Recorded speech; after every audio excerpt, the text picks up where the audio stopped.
ನಮಸ್ಕಾರ. ನಾನು ಪೂರ್ವತಪ್ಪ ದೊಡ್ಡಮನಿ ಅಂತ. ಈ ಒಂದು ವಿಡಿಯೋ ಮಾಡಿರೋ ಉದ್ದೇಶ ಅಂತಂದರೆ, ನಾನು ಇಲ್ಲಿ ಮೊದಲನೇದಾಗಿ ಕರ್ನಾಟಕದ ಸರ್ಕಾರಕ್ಕೆ ಧನ್ಯವಾದ ಹೇಳ್ತೀನಿ. ಯಾಕಂತಂದ್ರಪ್ಪ ಅಂದರೆ, ಇವಾಗಿನ ಪರಿಸ್ಥಿತಿಯಲ್ಲಿ ಕರ್ನಾಟಕದಲ್ಲಿ ಏನಾಗ್ತದೆ ಅಂತ ಎಲ್ಲ ವಿದ್ಯಾರ್ಥಿಗಳು ಗೊತ್ತಾಗಿದೆ. ಒಬ್ಬ ವಿದ್ಯಾರ್ಥಿ ಕರ್ನಾಟಕದಲ್ಲಿ ಯಾವ ಥರ ಕಷ್ಟಪಡ್ತಿದ್ದಾನೆ, ಯಾವ ಥರ ಸಮಸ್ಯೆ ಆಗ್ತಿದೆ ಅನ್ನೋದನ್ನು ಸ್ವಲ್ಪ ಜಸ್ಟ್ ನಿಮ್ಗೆ ಹೇಳ್ತೀನಿ. ಇದ್ರ ಜೊತೆಗೆ ಏನೇನು ಸಮಸ್ಯೆಗಳಾಗ್ತಾಯಿದೆ ಅನ್ನೋದ್ರ ಬಗ್ಗೆ ನಾನು ಎಕ್ಸ್ಪ್ಲೇನ್ಸ್ ಕೊಡಬೇಕಾಗುತ್ತೆ.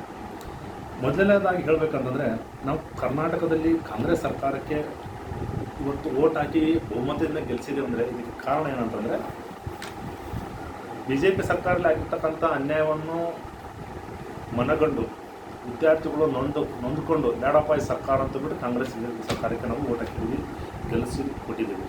ಬಟ್ ಕಾಂಗ್ರೆಸ್ ಸರ್ಕಾರದಲ್ಲಿ ಕೂಡ ಕೆಲವೊಂದು ಲೋಪಗಳು ಕಾಣ್ತಾ ಇದ್ದಾವೆ. ಎಕ್ಸಾಂಪಲ್ ನಮ್ಮ KAS ಎಕ್ಸಾಮಲ್ಲಿ ಆಗಿರ್ಬೋದು, ಕೆಲವೊಂದು ಬೇರೆ PDO ಎಕ್ಸಾಮಲ್ಲಿ ಆಗಿರ್ಬೋದು. ಸೊ ಈ ಥರ ಲೋಪಗಳು ಕಂಡು ಬಂದರೆ, ಸೊ ವಿದ್ಯಾರ್ಥಿಗಳು ಇನ್ನು ಯಾವ ಪಕ್ಷವನ್ನು ಕೇಳಬೇಕು? BJP ಹಾಗೆ ಮಾಡ್ತು, ಕಾಂಗ್ರೆಸ್ ಹಾಗೆ ಮಾಡ್ತಂದ್ರೆ ಇನ್ನು ಯಾರನ್ನು ಕೇಳಬೇಕು? ಪಕ್ಷೇತರ ಲೈಕ್ ಕರ್ನಾಟಕದಲ್ಲಿ ರೀಜನಲ್ ಪಾರ್ಟಿಗಳು ಅಂತೀವಲ್ಲ, ಅವ್ರನ್ನ ಹೋಗಿ ಕೇಳೋಕ್ಕೆ. ಸೊ ನಾವಿಲ್ಲಿ ಕರ್ನಾಟಕದಲ್ಲಿ ನಮ್ಮ ಸಿದ್ದರಾಮಯ್ಯ ಸರ್ಕಾರನ ಏನು ಕೇಳ್ತಾ ಇದ್ದೀವಿ ಅಂತಂದರೆ, ದಯವಿಟ್ಟು ಎಕ್ಸಾಮನ್ನು ಪಾರದರ್ಶಕವಾಗಿ ನಡೆಸ್ಬೇಕು. ಇಲ್ಲಿ ನೋಡಿ, ಎಕ್ಸಾಂಪಲ್ KAS ಎಕ್ಸಾಮ್ ತೊಗೊಳ್ಳಿ.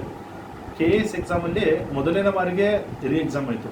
ಅದಕ್ಕೆ ಕಾರಣ ಏನಂದರೆ, KAS ಅಲ್ಲಿ ಕನ್ನಡ ಮಾಧ್ಯಮ ಅಭ್ಯರ್ಥಿಗಳ ಅನ್ಯಾಯ ಆಗಿತ್ತು, ಟ್ರಾನ್ಸಾಕ್ಷನ್ ಎರರ್ ಆಗಿತ್ತು, ತಪ್ಪಾಗಿ ಕನ್ನಡವನ್ನು ಉಲ್ಲಂಘನೆ ಮಾಡಿರೋದ್ರಿಂದ ಇದು ಎಕ್ಸಾಮ್ ಆಗಿತ್ತು. ಓಕೆ, ಆ ಒಂದು ವಿಷಯವನ್ನು ಮನಗೊಂಡು KPSC ಅವರು ಮರೋ ಎಕ್ಸಾಮ್ ಮಾಡಿದರು. Okay, well and good.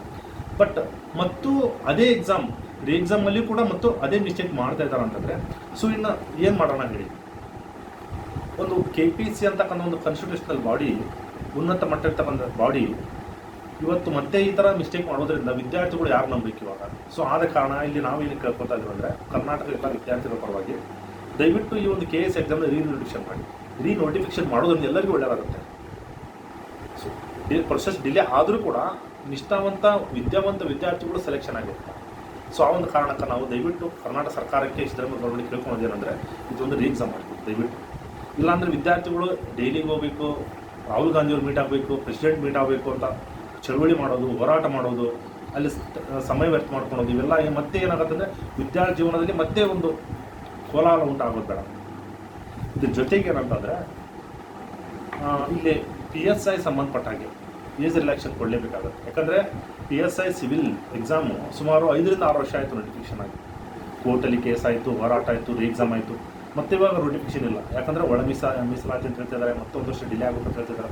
So ಇದರಿಂದ ಎಷ್ಟು ವರ್ಷ ಅಂತ ವಿದ್ಯಾರ್ಥಿ ಕಾಯ್ಬೇಕು ನೀವು ಹೇಳಿ? ಯಾಕಂದ್ರೆ ಧಾರವಾಡ ಆಗಿರ್ಬೋದು, ಬೆಂಗಳೂರು ಆಗಿರ್ಬೋದು, ಹಲವಾರು ಜಿಲ್ಲೆಗಳಾಗಿರ್ಬೋದು, ವಿದ್ಯಾರ್ಥಿಗಳು ಸುಮಾರು 5 ರಿಂದ 6 ಲಕ್ಷ ವಿದ್ಯಾರ್ಥಿ ಕರ್ನಾಟಕದಲ್ಲಿ ಒಂದು ಸ್ಪರ್ಧಾತ್ಮಕ ಎಕ್ಸಾಮ್ಸ್ ಓದ್ತಾ ಇದ್ದಾರೆ. ಸೊ ಅವರು 6 ತಿಂಗಳ 1 ವರ್ಷ ಅಂತ ಈ ಥರ ಡಿಲೇ ಮಾಡೋದ್ರಿಂದ ಮನೇಲಾದರೂ ಅವರು ಫೈನಾನ್ಸಿಯಲಿ ಯಾವ ಥರ ಅದನ್ನು ನಿಲ್ಲಿಸ್ಕೊಂಡು ಹೋಗಬೇಕು? ಸೊ ಇಂಥ ಹಲವಾರು ಸಮಸ್ಯೆಗಳಿದ್ದಾವೆ. ದಯವಿಟ್ಟು ನಾವು ಸರ್ಕಾರಕ್ಕೆ ಕೇಳೋದು ಒಂದೇ, ನೀವು ಎಕ್ಸಾಮ್ಸನ್ನು ಪಾರದರ್ಶಕವಾಗಿ ಪ್ರತಿ ವರ್ಷವೂ ಕೂಡ ಎಕ್ಸಾಮ್ಸ್ ಮಾಡಿ.